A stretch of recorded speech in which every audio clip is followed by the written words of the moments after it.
Welkom bij Extra Journaal, nieuws uit Curaçao, vers van de pers.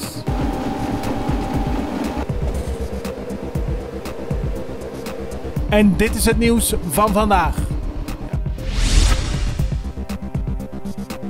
Insel R is failliet, maar er zijn altijd nog wat zaken die juridisch afgewikkeld moesten worden.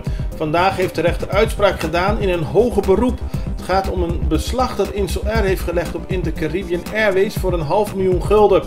Uiteindelijk heeft de rechter vandaag de vorderingen van Insel R en de bewindvoerder afgewezen en veroordeelt het Insel R en de bewindvoerder in de proceskosten van de kortgedingprocedure. Het schorsingsverzoek van Inter-Caribbean is ook afgewezen en daarmee is een einde gekomen aan de laatste nog lopende zaak rond Insel R.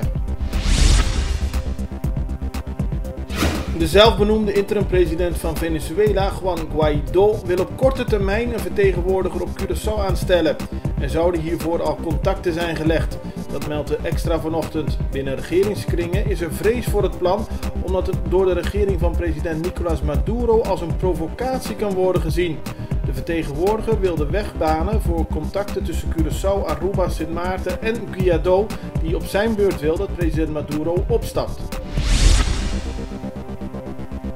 De nieuwe kandidaat voor de positie van minister van Economische Ontwikkeling is Neissa Skop-Isenia. Op dit moment wordt ze gescreend en daarom wil de partij het niet officieel bevestigen, maar de Extra meldt het vandaag. Skop-Isenia is kandidaat voor de partij MAN. Ze is momenteel Chief Financial Officer bij Aqualectra. Daarvoor was ze financieel manager bij hetzelfde bedrijf. Voordat ze naar Aqualectra kwam, werkte Skop-Isenia voor de Girobank en Banco di Caribe. Skop-Isenia volgt Steven Martina op, die eind vorige maand terugtrad als minister van Economische Ontwikkeling nadat bekend werd dat het Openbaar Ministerie hem als verdachte beschouwt.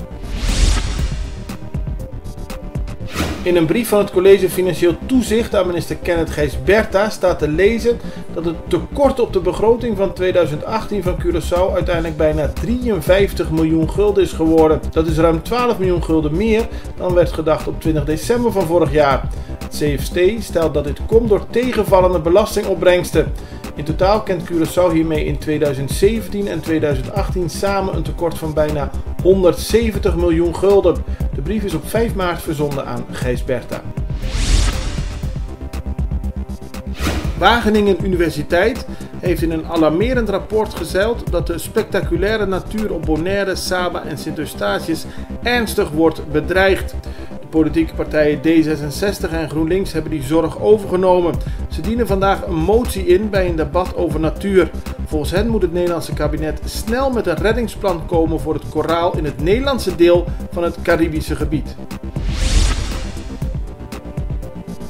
De nieuwe tenues van het Curaçaose voetbalteam zijn vandaag gepresenteerd. Het ziet er spectaculair uit, natuurlijk in de kleuren geel en blauw van de vlag van Curaçao met een toefje wit. Hebben de shirts van sponsor Nike een mooie uitstraling gekregen. De hele tenues zijn vanaf vandaag al te koop voor de fans.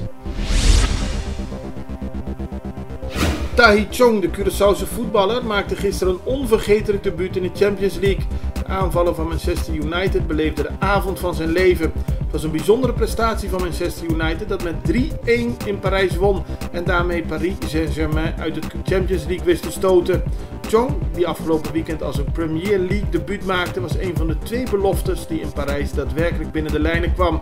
Hij droeg bij aan het wonder van Parijs als invaller. Hij kon zijn geluk niet op. Wat een avond om mijn debuut in de Champions League te maken. Wat een zegen, stuurde de aanvaller via Instagram de wereld in. Sorry als ik jullie hartkloppingen heb bezorgd op het einde.